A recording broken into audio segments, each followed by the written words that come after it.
Hey there, this is Sandy, and I'm back at the Babylock Solaris 3 working on some Halloween presents. And I was working on this one from our embroidery club that I go to every month at the Swing Source in Lakeville, Illinois. And for last month's challenge, we did this. It is a really cute design. I'd have to look up the name of the company.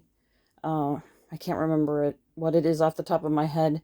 That sells this design, but this is all in the hoop machine embroidery, and there's a process you got to follow, but it's so much fun, and I use this machine to do it, the Solaris. So when it's done, because it's got backing on it, you just slip it over the top of the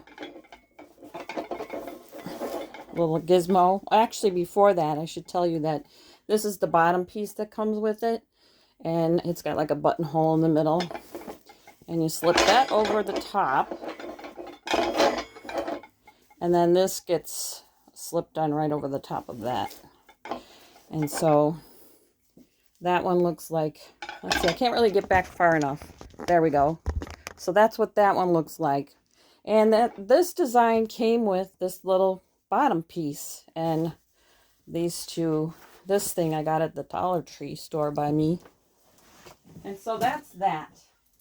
Now, I was also working on this cute little guy.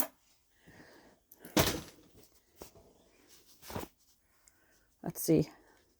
He's really, really cute. He slips on there like this too.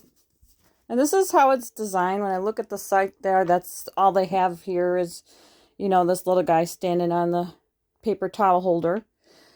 And so I thought I really wanted to make a cover for the bottom of this like the other one had, but I didn't see that out at the site.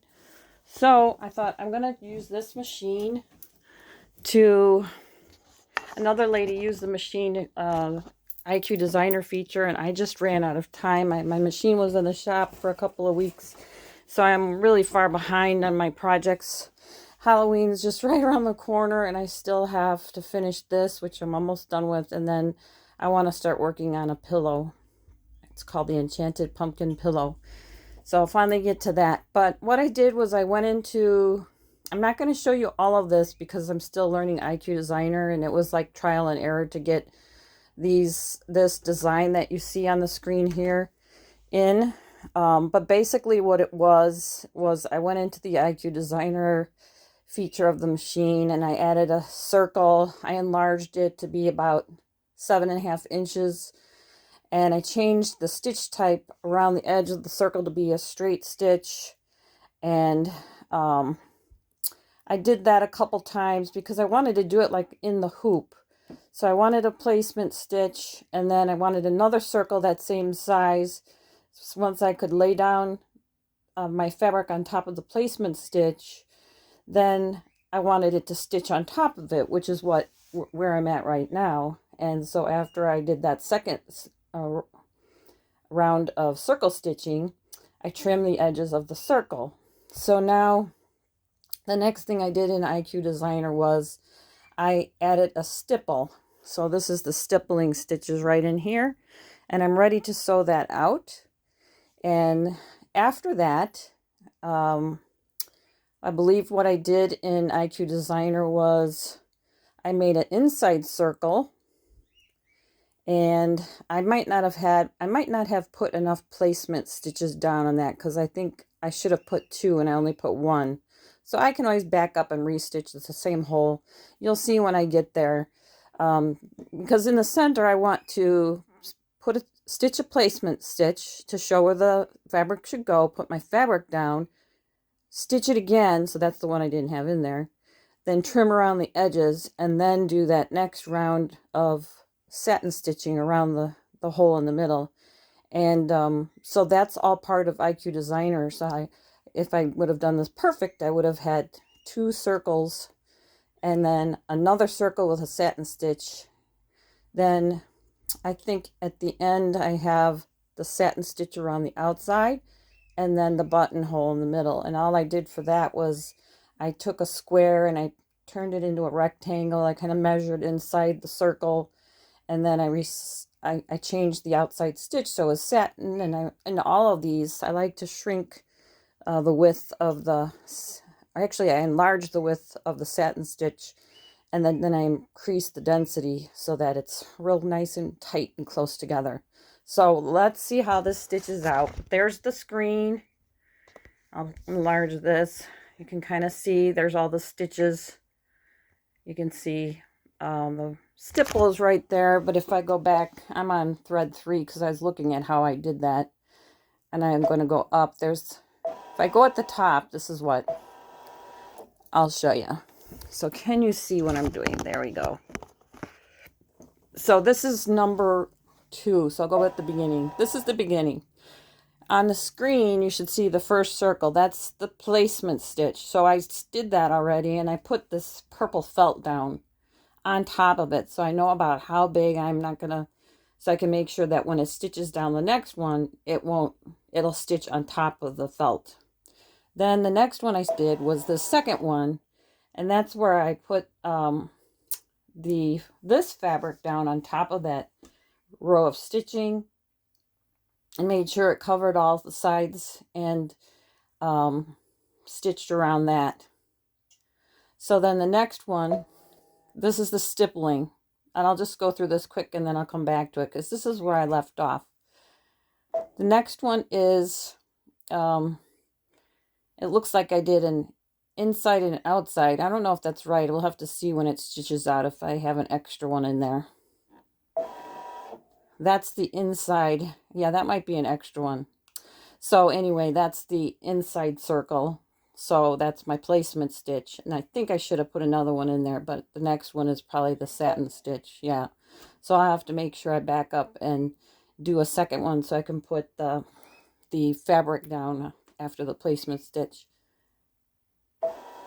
And then here's the stitching for the outside. And there's the buttonhole. So it was almost correct. Now I'm back at 0, and I already did that one. When I put down the, I hooped it with this tearaway. Then I did that first placement stitch. Then I laid down the felt. Then I did the next round of stitching. And then I laid down the next fabric, did the next row of stitching, and trimmed away. Now I'm at the stipple. And I've used some purple thread, so I'm going to go ahead and get it going. And this was really cool because I did this in IQ Designer. I put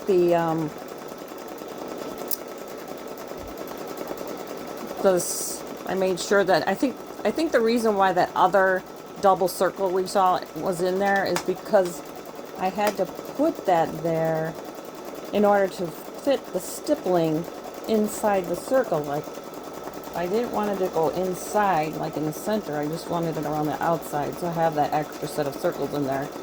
And I think I might have accidentally carried that over to the embroidery. But I'm just playing around with IQ. I haven't done a whole lot of that yet. I did a lot in the beginning when I got the machine. And then I took a break from that. And now I'm back at it again. But I have lots of gifts to do, so I'm doing lots of machine embroidery in between all of this.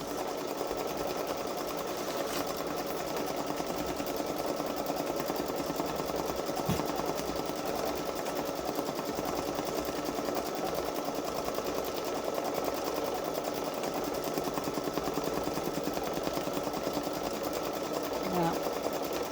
That looks like a pretty large circle, but this circle, let's see how big it is. Paper towel circle is 6 inches, so my circle here I think is 7.5 inches, so I think it should be just right.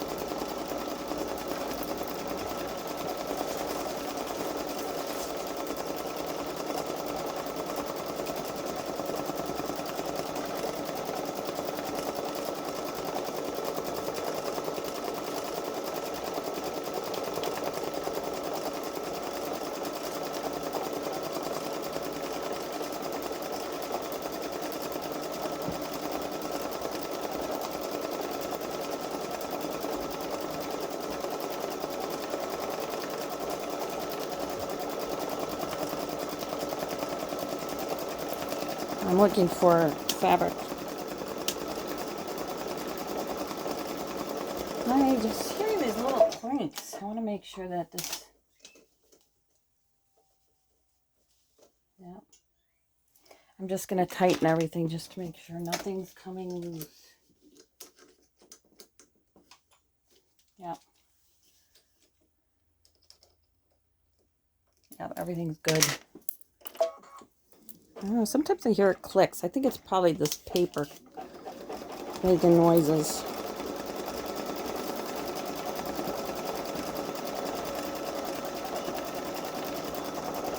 Sorry.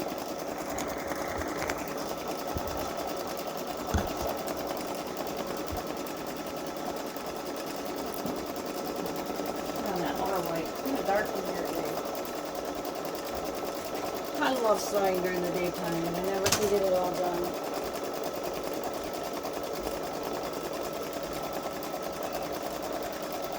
So, like I was saying, the IQ Designer allowed me to tell the machine to do the stippling just around that section that you're seeing and not the inside, because the inside is where I'm going to put, I think I picked this fabric. It goes with the little skeleton guy, and I'm just trying to keep it simple because I got to get this over to the recipient tonight. If I can in time. It's either that or tomorrow after church.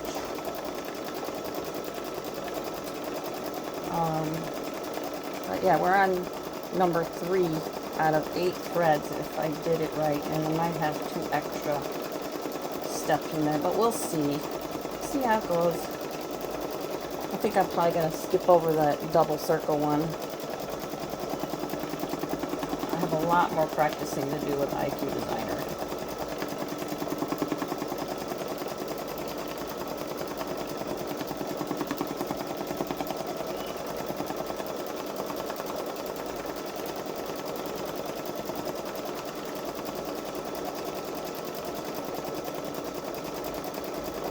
Hoping it would be a little puffier, but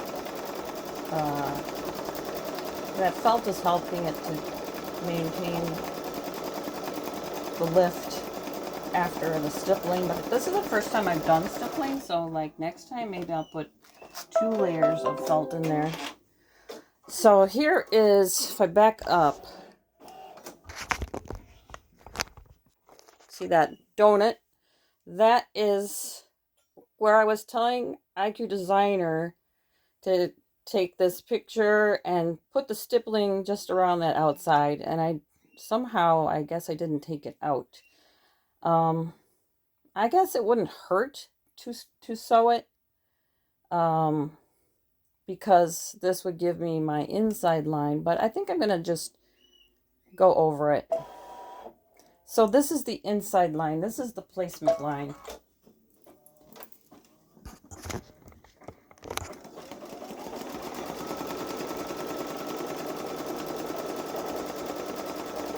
And it's probably going to go around there twice. Yep.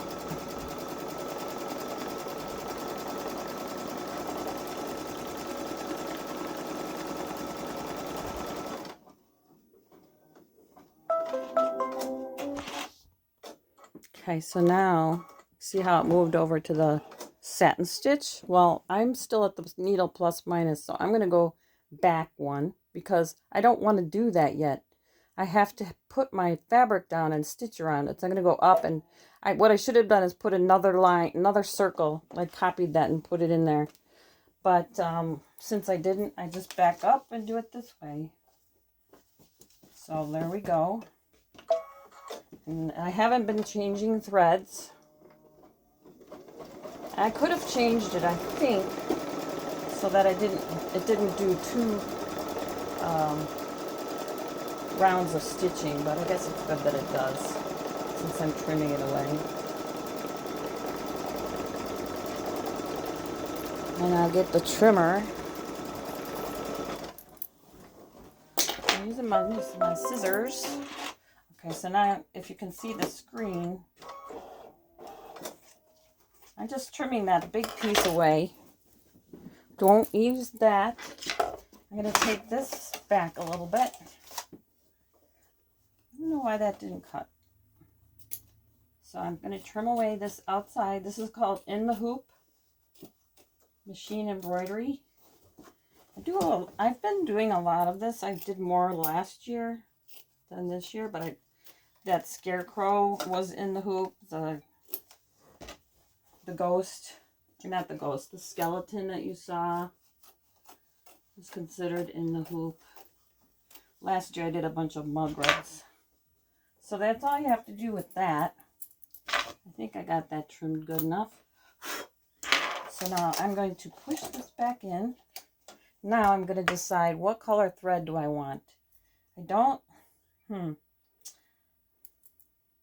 I want it's between the really pretty lime green, and I think what I'm going to do is I'm going to use the lime green.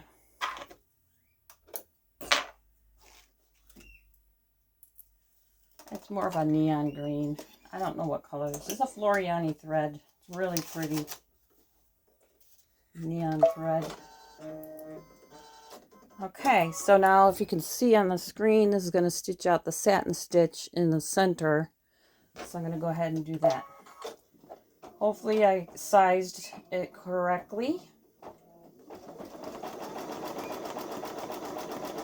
What I could have done, if I was a really good digitizer, which I'm not, I'm just learning an IT designer, I could have even put, you know how I said I should have put another circle in there, for the one for the tack down, and one so that I could put down my fabric and sew it down. If I would have put another one in, I could have done just a regular zigzag before this circle of satin stitch. That's how they do it when they're digitizing the in-the-hoop designs. But I have not done IT designer in a while, so this is pretty good for me since it's been such a while and I didn't have any refreshers and I'm just trying to get this done. But it's doing a good job with the satin stitch. I think it's okay since I changed the density and the width so that it was really nice and flat and sharp.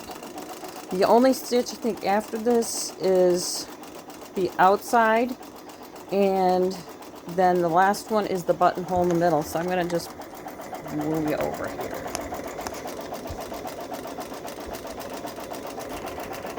Doing a really beautiful satin stitch. Really nice and flat. You know, it doesn't even look like it made a difference that I didn't do that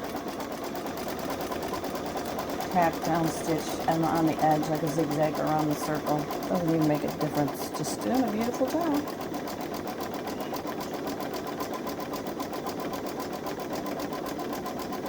Yeah, I think I'm going to change back to purple for around the edge and for the buttonhole. Hopefully that buttonhole is good.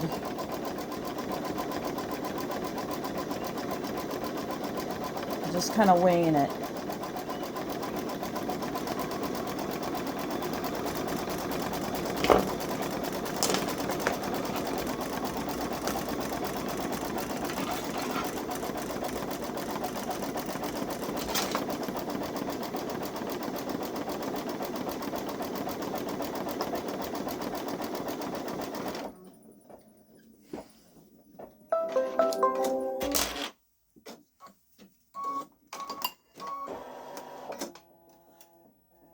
There's that.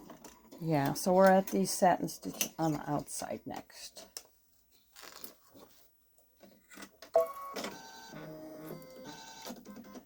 There we go. This is going to take a while. You know what? I can speed this up. I don't know that it'll go that much faster, but I did turn it down when I was doing the tack down earlier. Yeah, it's not going to go much faster.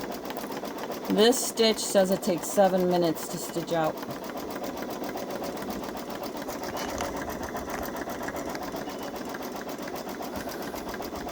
Too bad I can't fast forward past this.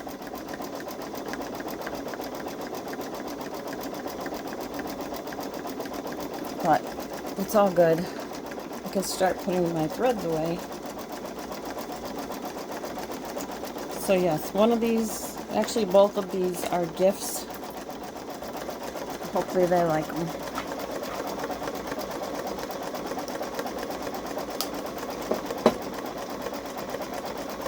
I'm just curious if anybody out there who's watching has been making Halloween or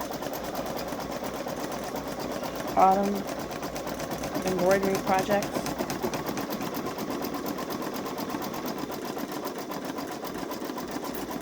So I did hoop this with tearaway. It's actually a sticky tearaway. Because I was so pressed for time, I just wanted to make it the easiest route, take the easiest route as possible.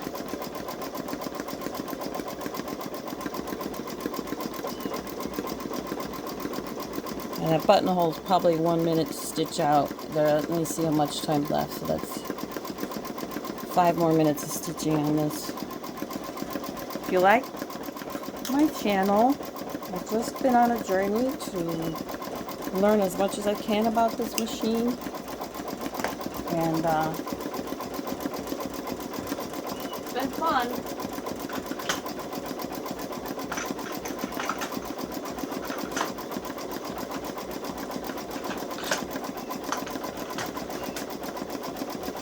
Give the video a like, subscribe, make a comment, share with a friend,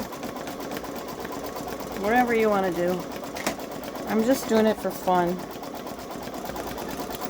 Don't know if it's helping anyone. There's a few people out there that respond, and it seems like it is. Of course, I get better at making the videos the more I practice. So,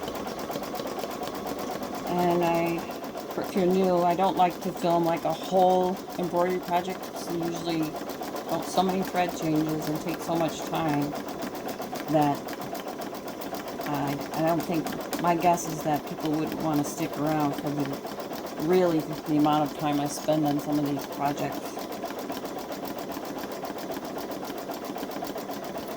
It looks like it's almost half done.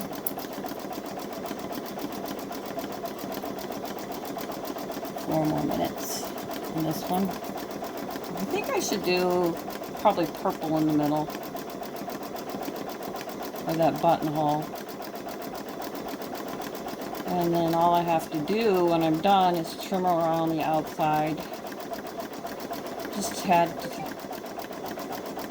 the luck of the draw. I just happen to have some purple felt in stock.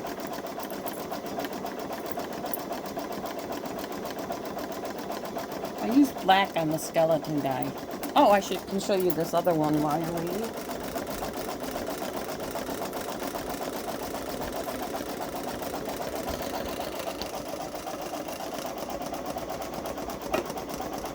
There we go, this guy. He is a napkin holder. And what I've been trying lately is variegated thread. I'm trying to learn more about that. At first I was like, well, I don't know if I like the way that's stitched out, although it does look pretty cute. It doesn't, you know, it just makes it look funky to me. And, but then I started looking up some of the videos on variegated thread, like from dyeing, and I'm going to listen to those again because it's really interesting how, you know, depending on the stitch that's being stitched out, how the thread will look. Like this running stitch is, I guess, what usually creates this striped look. I think like the tack down or the fill-in, those can be more variegated. But I have to read it again or listen to it again. I haven't done a lot of work with the variegated threads yet, but I'm definitely going to learn. That's going to be on my list as I continue this journey.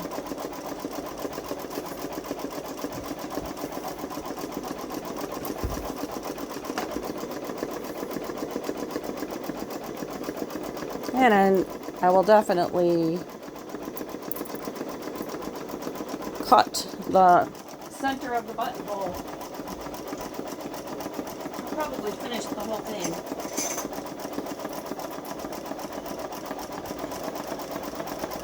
And go ahead and put it in the on the napkin holder.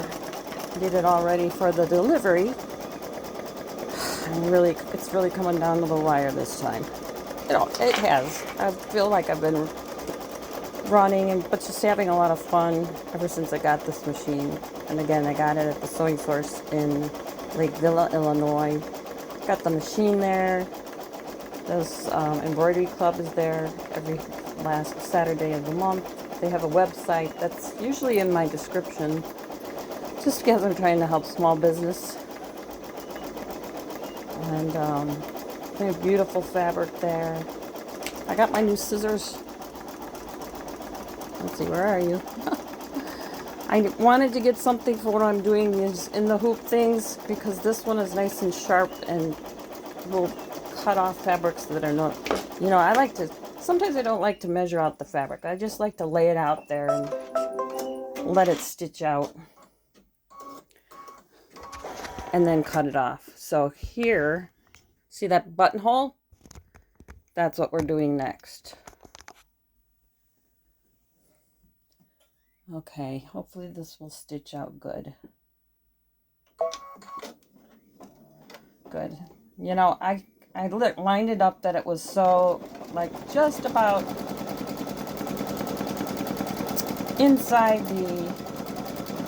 it might be a little bit wide, but it should still be good. You can always trim it back. I tried to line it up just inside the width of the circle.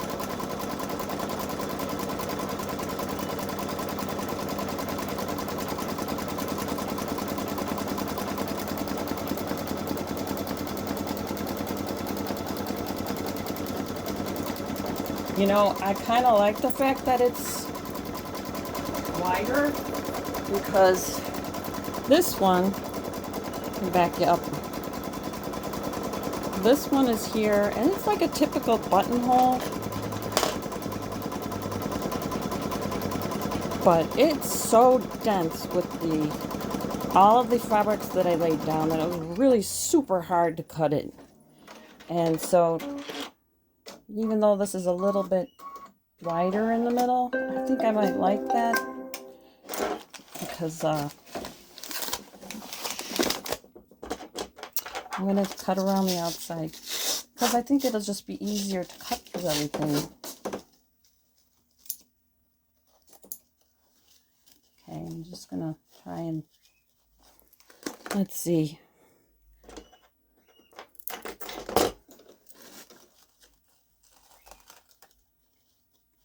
I'm wondering if I should use this scissors. No, I don't like it. Oh, you know what? I'm going to go over to the ironing board and I'll be right back.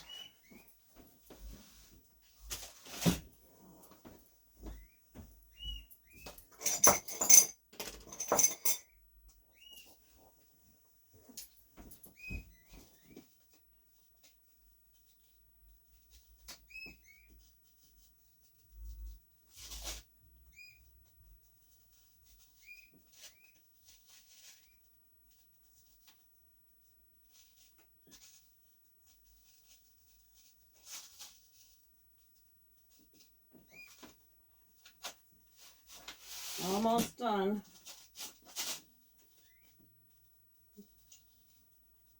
You know, you can always fast forward to the end to see when I get back to the sewing machine.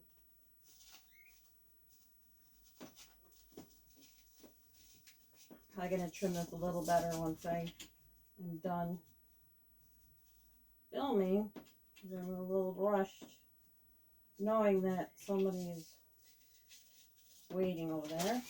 Not like you're live waiting, but still, it's a little better at least that you can fast forward while I'm over here trimming around the circle. Almost done, 3/4 of the way around.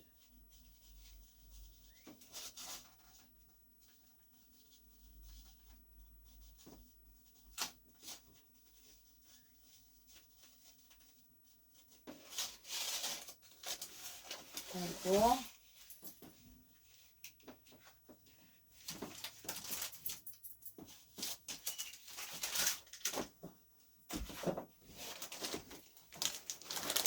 Okay, I'm taking it out of the hoop.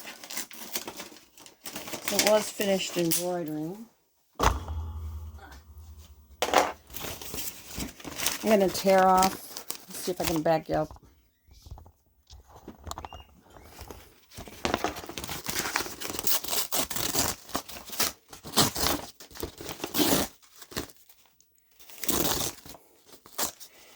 Okay, so here is the, I'm going to trim around there a little bit more. Yeah, it's kind of thin, to be honest. Next time I would use 2. But I'm just going to cut this in the center.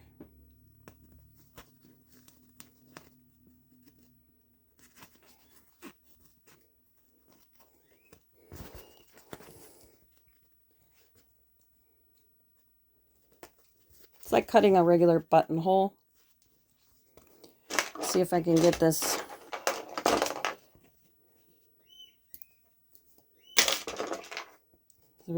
It's still thick, but it's not as hard as that other one was. So here, got that. Then I'm going to clean up those edges. You know what, I'm going to put it on there and see what it looks like. So it's just Halloween. It's only, out how many days of the year. So that's what I wanted it to look like. And I'll clean up this so it looks more even. I think it's fine. So I think there was like one little thread catch here. That's the noise we heard. So I'll look at that. But otherwise, that's it. And now here's the other one. If I can find the scarecrow.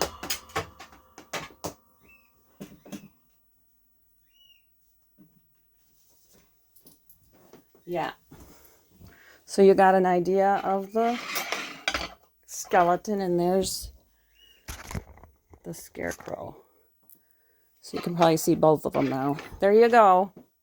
That's it for today. Thanks for watching. Hope you have a great Halloween.